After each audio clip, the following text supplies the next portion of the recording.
Ang kwento ng pagtubos. Kabanata 40, iniligtas si Pedro mula sa bilangguan.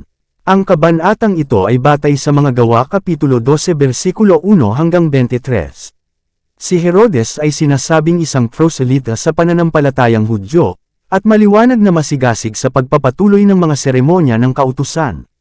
Ang pamahalaan ng Judea ay nasa kanyang mga kamay, nasakop ni Claudio, ang emperador ng Roma. Hawak din niya ang posisyon ng tetrarka ng Galilea. Si Herodes ay nananabik na matamo ang pabor ng mga Hudyo, sa pag-asang sa gayon ay matiyak ang kanyang mga katungkulan at karangalan. Kaya't ipinagpatuloy niya ang pagnanais ng mga Hudyo sa pag-uusig sa simbahan ni Kristo. Sinimulan niya ang kanyang gawain sa pamamagitan ng pagsira sa mga bahay at mga gamit ng mga mananampalataya. Sinimulan niyang aipakulong ang mga nangunguna. Sinunggaban niya si Santiago at inihagis siya sa bilangguan, at doon nagpadala ng isang berdugo upang patayin siya sa pamamagitan ng isang tibak, gaya ng ginawa ng isa pang Herodes na pugutan ng ulo ang propetang si Juan. Siya pagkatapos ay naging mas matapang, nakikita na ang mga Hudyo ay lubos na nalulugod sa kanyang mga gawa, at ipinakulong si Pedro. Ang mga kalupitan na ito ay isinagawa sa panahon ng sagradong okasyon ng Paskwa. Pinalakpakan ng mga tao ang ginawa ni Herodes sa pagkamatay ni Santiago, bagaman ang ilan sa kanila ay nagreklamo tungkol sa pribadong paraan kung saan ito naisakatuparan, na naniniwala na ang pampublikong pagpapatupad ay magkakaroon ng epekto upang mas lubusang takutin ang lahat ng mga mananampalataya at mga nakikiramay. Kaya naman kinulong ni Herodes si Pedro para sa layuning bigyang kasiyahan ang mga Hudyo sa pamamagitan ng pampublikong panuurin ng kanyang kamatayan. Ngunit iminungkahi sa pinuno na hindi ligtas na ilabas ang veteranong apostol para patayin sa harap ng lahat ng tao na nagtitipon sa Jerusalem para sa Paskwa. Ito ay pinangangambahan na ang kanyang kagalang-galang na anyo ay maaaring pukawin ang kanilang awa at paggalang. Sila rin ay natakot na baka siya ay gumawa ng isa sa mga makapangyarihang panawagan na madalas na pumupukaw sa mga tao na siyasatin ang buhay at katangian ni Hesukristo, at kung saan sila, sa lahat ng kanilang katumpakan, ay lubos na hindi kayang labanan. Sa ganoong kaso, nahuli ng mga Hudyo na hihilingin sa kamay ng hari ang paglaya sa kanya. Habang ang pagbitay kay Pedro ay naantala, sa iba't ibang dahilan, hanggang pagkatapos ng Paskwa, ang Iglesia ni Kristo ay nagkaroon ng panahon para sa malalim na pagsasaliksik sa puso at same-time na panalangin. Ang matinding petisyon, luha, at pag-aayuno ay pinaghalo. Walang humpay silang nanalangin para kay Pedro, nadama nila na hindi siya makakaligtas sa gawaing Kristiyano, at nadama nila na sila ay dumating sa isang punto kung saan, kung wala ang espesyal na tulong ng Diyos, ang simbahan ni Kristo ay mawawala. Ang araw ng pagbitay kay Pedro ay sa wakas ay itinakda, ngunit pa rin ang mga panalangin ng mga mananampalataya ay umakyat sa langit. At habang ang lahat ng kanilang lakas at pakikiramay ay tinatawag sa same-time na panawagan, ang mga anghel ng Diyos ay nagbabantay sa nakakulong na apostol. Ang kasukdulan ng tao ay ang pagkakataon ng Diyos. Inilagay si Pedro sa pagitan ng dalawang kawal, at ginapos ng dalawang tanikala, na ang bawat kadena ay nakakabit sa palso ng isa sa kanyang mga bantay. Kaya naman hindi siya makagalaw nang hindi nila nalalaman. Ang mga pintuan ng bilangguan ay mahigpit na ikinabat, at isang malakas na bantay ang inilagay sa harap nila. Ang lahat ng pagkakataon ng pagliligtas o pagtakas, sa pamamagitan ng tao, ay naputol. Hindi natakot ang apostol sa kanyang sitwasyon. Mula sa kanyang muling pagbabalik pagkatapos ng kanyang pagtanggi kay Kristo, siya ay walang tigil na nagtagumpay sa panganib at nagpakita ng isang marangal na katapangan at katapangan sa pangangaral ng isang ipinako, na buhay, at umakyat na tagapagligtas. Naniniwala siya na dumating na ang oras na dapat niyang ibigay ang kanyang buhay para kay Kristo. Noong gabi bago ang kanyang itinakdang pagbitay, si Pedro, na nakagapos ng mga tanikala, ay natulog sa pagitan ng dalawang sundalo, gaya ng dati. Si Herodes, na naaalaala ang pagtakas nina Pedro at Juan mula sa bilangguan, kung saan sila kinulong dahil sa kanilang pananampalataya, ay gumawa ng dobleng pag-iingat sa pagkakataong ito. Ang mga sundalong nagbabantay, upang matiyak ang kanilang labis na pagbabantay, ay ginawang pananagutan para sa pag-iingat ng bilanggo. Siya ay nakagapos, gaya ng inilarawan, sa isang selda ng napakalaking bato, na ang mga pinto ay nakabold at nakabar. 16 na lalaki ang nakadetalye upang bantayan ang selda na ito, na pinapaginhawa ang bawat isa sa mga regular na pagitan. 4 ang bumubuo sa relo sa isang pagkakataon. Ngunit ang mga bolts at mga halang at Romanong bantay, na mabisang pumutol mula sa bilanggo ng posibilidad ng tulong ng tao, ay magreresulta lamang sa paggawa ng tagumpay ng Diyos na higit na ganap sa pagpapalaya ni Pedro mula sa bilangguan. Itinaas ni Herodes ang kanyang kamay laban sa omnipotence, at siya ay dapat na lubos na mapahiya at matatalo sa kanyang pagtatangka sa buhay ng lingkod ng Diyos. Inihatid ng isang anghel, sa huling gabing ito bago ang pagbitay isang makapangyarihang anghel, na inatasan mula sa langit, ay bumaba upang iligtas siya. Ang matibay na pintuan na nagsasara sa santo ng Diyos ay nagbubukas ng walang tulong ng mga kamay ng tao, pumapasok ang anghel ng kataas-taasan, at nagsara silang muli ng walang ingay sa likuran niya. Siya ay pumasok sa selda, hinukay mula sa matibay na bato, at doon nakahiga si Pedro, natutulog sa mapalad, mapayapang pagtulog ng kawalang kasalanan at perpektong pagtitiwala sa Diyos, habang nakaadina sa isang makapangyarihang bantay sa magkabilang panig niya. Ang liwanag na bumabalot sa anghel ay nagliliwanag sa bilangguan, ngunit hindi ginigising ang natutulog na apostol. Sa kanya ang tunog na pahinga na nagpapasigla at nagpapanibago at nagmumula sa isang mabuting budi.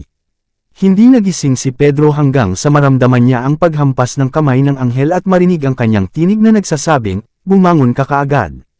Nakita niya ang kanyang selda, na hindi kailanman nabiyayaan ng sinag ng araw, na naliliwanagan ng liwanag ng langit, at isang anghel ng dakilang kaluwalhatian na nakatayo sa kanyang harapan. Siya ay mekanikal na sumusunod sa tinig ng anghel, at sa pagbangon ay itinaas ang kanyang mga kamay, at nalaman na ang mga tanikala ay naputol sa kanyang mga palso. Muling narinig ang tinig ng anghel, "Magbigkis ka sa iyong sarili, at itali mo ang iyong mga sandalyas." Muli si Pedro ay mekanikal na sumunod, pinapanatili ang kanyang nagtataka na tingin na nakatutok sa kanyang makalangit na bisita, at naniniwalang ang kanyang sarili ay nananaginip, o nasa isang pangitain. Ang mga armadong sundalo ay walang kibo na parang pinait mula sa marmol, gaya ng muling pag-uutos ng anghel, "Isuot mo ang iyong damit sa palibot mo, at sumunod ka sa akin." Pagkatapos ay gumagalaw ang makalangit na nilalang patungo sa pintuan, at ang karaniwang madaldal na si Pedro ay sumusunod, pipi dahil sa pagkamangha. Nilampasan nila ang hindi gumagalaw na bantay at narating ang mabigat na nakabold at nakaharang na pinto, na kusang bumukas at nagsara muli kaagad, habang ang bantay sa loob at labas ng pinto ay hindi kumikibo sa kanilang mga pwesto. Ang ikalawang tarangkahan, na binabantayan din sa loob at labas, ay narating, ito ay bumubukas tulad ng una, na walang krikang ng mga bisagra o rattling ng bakal bolts, dumaan sila ng wala, at nagsara itong muli bilang walang ingay. Dumaan sila sa ikatlong gateway sa parehong paraan, at sa wakas ay natagpuan ang kanilang mga sarili sa bukas na kalye. Walang salitang binibigkas, walang tunog ng yabag, ang anghel ay dumausda sa unahan, napapaligiran ng isang liwanag ng nakasisilaw na ningning, at si Pedro ay sumusunod sa kanyang tagapagligtas, nalilito, at naniniwalang ang kanyang sarili ay nasa panaginip. Kalye pagkatapos ng kalye ay sinulid kaya, at pagkatapos, ang misyon ng anghel ay nakumpleto, siya ay biglang nawala. Habang naglalaho ang makalangit na liwanag, nadama ni Pedro ang kanyang sarili na nasa malalim na kadiliman, ngunit unti-unting nababawasan ang dilim, dahil nakasanayan na niya ito, at natagpuan niya ang kanyang sarili na mag-isa sa tahimik na kalye, kasama ang malamig na hangin sa gabi sa kanyang noo. Napagtanto niya ngayon na hindi panaginip o pangitain ang bumisita sa kanya. Malaya siya sa isang pamilyar na bahagi ng lungsod, nakilala niya ang lugar na madalas niyang puntahan, at inaasahan niyang dadaan sa huling pagkakataon sa kinabukasan, kapag nasa daan patungo sa pinangyarihan ng kanyang inaasahang kamatayan. Sinubukan niyang alalahanin ang mga pangyayari sa mga huling sandali. Naalala niya ang pagkakatulog, nakagapos sa pagitan ng dalawang sundalo, na tinanggal ang kanyang sandalyas at panlabas na damit. Sinuri niya ang kanyang pagkatao at natagpuan ang kanyang sarili na bihis at nakabigkis. Ang kanyang mga palso, na namamaga dahil sa suot na malupit na mga bakal, ay libre na ngayon sa mga manacle, at napagtanto niya na ang kanyang kalayaan ay hindi isang maling akala, ngunit isang pinagpalang katotohanan. Sa kinabukasan ay dadalhin siya upang mamatay, ngunit narito, isang anghel ang nagligtas sa kanya mula sa bilangguan at mula sa kamatayan.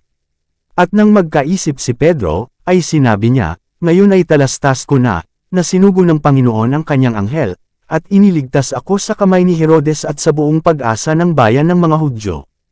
Ang sagot sa panalangin. Tinuwid ng apostol ang kanyang daan patungo sa bahay kung saan nagtitipon ang kanyang mga kapatid para sa panalangin, natagpuan niya silang nagsasagawa ng time na panalangin para sa kanya sa sandaling iyon. At sa pagkatok ni Pedro sa pintuan ng pintuang bayan, ay dumating ang isang dalaga upang makinig, na nagngangalang Roda. At nang makilala niya ang tinig ni Pedro, ay hindi niya binuksan ang pintuan sa galit, kundi tumakbo siya papasok, at isinaysay kung paanong si Pedro ay nakatayo sa harap ng pintuang bayan. At sinabi nila sa kanya, ikaw ay baliw. Ngunit palagi niyang pinaninindigan na ganoon nga. Nang magkagayoy sinabi nila, ito'y kanyang anghel. Datapwat si Pedro ay nagpatuloy sa pagkatok, at nang kanilang mabuksan ang pinto, at siya'y makita, ay nangagtaka sila. Datapwat siya na sininyasan sila ng kamay upang tumahimik, ay isinaysay sa kanila kung paano siya inilabas ng Panginoon sa bilangguan. At sinabi niya, humayo ka at ipahayag mo ang mga bagay na ito kay Santiago, at sa mga kapatid. At siya'y umalis, at pumunta sa ibang dako. Napuno ng kagalakan at papuri ang mga puso ng nag-aayuno, na nanalanggan ng mga mananampalataya, na dininig at sinagot ng Diyos ang kanilang mga panalangin, at iniligtas si Pedro mula sa kamay ni Herodes. Kinaumagahan ay nagtipon ang mga tao upang saksihan ang pagbitay sa apostol. Nagpadala si Herodes ng mga opisyal upang dalhin si Pedro mula sa bilangguan na may mahusay na pagpapakita ng mga armas at bantay, upang matiyak ang kanyang pagtakas, upang takutin ang lahat ng mga nakikiramay, at ipakita ang kanyang sariling kapangyarihan. Naroon ang bantay sa pintuan ng kulungan, mabilis at malakas pa rin ang mga bolts at rehas ng pinto, ang bantay sa loob, ang mga tanikala na nakakabit sa mga palso ng 2 kawal, ngunit wala na ang preso. Ang ganti ni Herodes. Nang ang balita tungkol sa mga bagay na ito ay madala kay Herodes, siya ay nagalit, at pinaratangan ang mga bantay ng bilangguan ng pagtataksil. Sila ay pinatay dahil sa umano'y krimen ng pagtulog sa kanilang pwesto. Kasabay nito, alam ni Herodes na walang kapangyarihan ng tao ang nagligtas kay Pedro. Ngunit determinado siyang huwag kilalanin na ang isang banal na kapangyarihan ay kumikilos upang hadlangan ang kanyang mga pangunahing disenyo. Hindi niya ipahiya ang kanyang sarili sa gayon, ngunit itinalaga ang kanyang sarili ng buong tapang sa pagsuway sa Diyos. Si Herodes, di nagtagal pagkatapos na mailigtas si Pedro mula sa bilangguan, ay bumaba mula sa Judea patungong Caesarea at doon nanirahan. Gumawa siya roon ng isang engranding pagdiriwang, na idinisenyo upang pukawin ang paghanga at palakpakan ng mga tao. Ang mga mahilig sa kasiyahan mula sa lahat ng dako ay nagtipon-tipon, at nagkaroon ng maraming piging at pag-inom ng alak. Si Herodes ay gumawa ng isang napakagandang hitsura sa harap ng mga tao. Siya ay nakasuot ng balabal, kumikinang na may pilak at ginto, na nakakuha ng sinag ng araw sa kumikinang na mga tiklop nito, at nakakasilaw sa mga mata ng mga tumitingin. Sa malaking karangyaan at seremonya ay tumayo siya sa harap ng karamihan, at hinarap sila sa isang mahusay na talumpati. Ang kamahalan ng kanyang anyo at ang kapangyarihan ng kanyang piniling wika ay nagpakilos sa kapulungan na may malaking impluensya. Ang kanilang mga pandama ay binaluktot na ng piging at alak, sila ay nasilaw sa kanyang kumikinang na mga palamuti at nabighani sa kanyang marangal na ugali at matatalinong salita, at, ligaw na may sigasig, sila showred sa kanya ng pagpupuri, at ipinahayag sa kanya ng isang Diyos, deklarasyon na ang mortal na tao ay hindi maaaring ipakita tulad ng isang hitsura o command tulad ng nakakagulat mahusay na pagsasalita ng wika. Ipinahayag pa nila na iginagalang nila siya bilang isang pinuno, ngunit mula ngayon ay dapat nilang sambahin siya bilang isang Diyos. Alam ni Herodes na hindi siya karapat-dapat sa papuri at paggalang na ito, gayon may hindi niya sinaway ang pagsamba sa Diyos-Diyosan ng mga tao, ngunit tinanggap ito bilang kanyang nararapat. Nasa kanyang mukha ang ningning ng nasisiyahang pagmamataas nang marinig niya ang sigaw na umaakyat. Ito ay tinig ng isang Diyos, at hindi ng isang tao. Ang parehong mga tinig na ngayon ay lumuwalati sa isang hamak na makasalanan ay nagkaroon, ngunit ilang taon na ang nakaraan, ay nagpalakas ng galit na sigaw ng, malayo kay Jesus. Ipako siya sa krus. Ipako siya sa krus. Tinanggap ni Herodes ang pambabala at pagpupugay na ito ng may malaking kasiyahan, at ang kanyang puso ay napuno ng tagumpay, ngunit biglang dumating sa kanya ang isang mabilis at kakilakilabot na pagbabago. Ang kanyang mukha ay naging mapotla bilang kamatayan at binaluktot ng paghihirap, nagsimula ang malalaking patak ng pawis mula sa kanyang mga pores. Siya stood ng isang sandali na parang transfixed sa sakit at takot, pagkatapos, ibinaling ang kanyang namumutla at maaliwalas na mukha sa kanyang mga kaibigang natakot, siya ay sumigaw sa mga tonong walang pag-asa, siya na iyong itinaas bilang Diyos ay tinamaan ng kamatayan. Siya ay dinala sa isang estado ng pinakamatinding paghihirap mula sa tanawin ng masamang pagsasaya, ang saya, at karangyaan, at pagpapakita na ngayon ay kinasusuklaman niya sa kanyang kaluluwa. Ilang sandali noon, siya ang ipinagmamalaking tumatanggap ng papuri at pagsamba ng napakalaking pulutong na iyon, ngayon ay naramdaman niya ang kanyang sarili sa mga kamay ng isang pinuno na mas makapangyarihan kaysa sa kanyang sarili.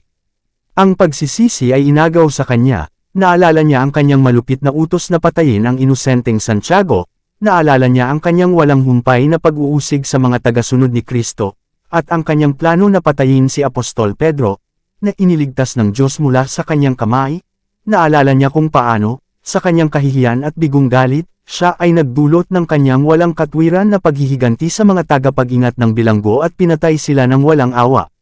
Nadama niya na ang Diyos, na nagligtas sa apostol mula sa kamatayan, ngayon ay nakikitungo sa kanya, ang walang humpay na manguusig.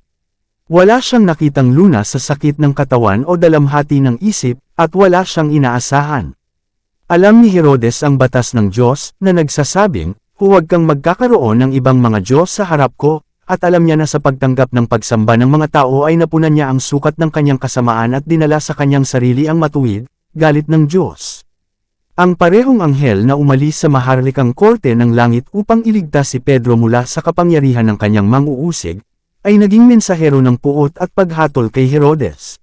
Sinaktan ng anghel si Pedro upang magising siya sa pagkakatulog, ngunit ito ay sa isang iba't ibang stroke na kanyang sinaktan ng masamang hari na nagdala ng mortal na sakit sa kanya.